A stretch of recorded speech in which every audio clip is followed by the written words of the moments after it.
এর মধ্যে গত পরশুদিন সন্ধ্যায় আপনাদেরকে বলতে চাই যে বর্তমান যে স্থানীয় সরকার যে উপদেষ্টা রয়েছে আসিফ মাহমুদ, সে সরাসরি ফোন করে আমাদের নগর ভবনের ঊর্ধ্বতন কর্মকর্তাদের নির্দেশ দিয়েছিল যে বর্জ্য ব্যবস্থাপনার জন্য যে গাড়িগুলোকে ব্যবহার করা হয় সেই গাড়িগুলোতে যাতে জ্বালানি বন্ধ করে দেওয়া হয়।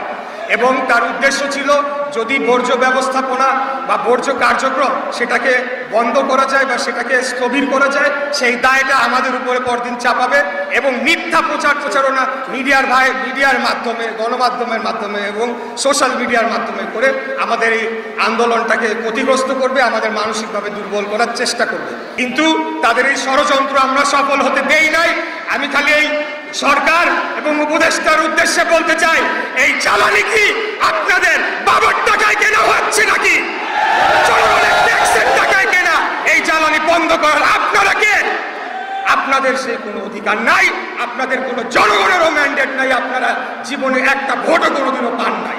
অতএব আপনাদেরকে একটা বিশেষ পরিস্থিতিতে ছাত্র জনতা রক্তাক্ত গণ অভ্যুত্থানের মাধ্যমে বসানো হয়েছিল যে আপনারা দ্রুততম সময়ে বাংলাদেশে জাতীয় নির্বাচন অনুষ্ঠান করে জনপ্রতিনিধি নির্বাচিত সরকারের কাছে ক্ষমতা হস্তান্তর করে আপনারা প্রস্থান করবেন।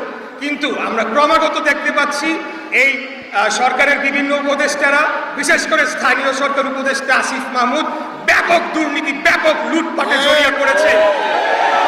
আর হাসিনার আমলে 15 বছরে পিয়ন কামাইছে 400, আর এখন 9 মাসে কামাইছে 350। এই হলো গিয়া এদের দুর্নীতির মাত্রা।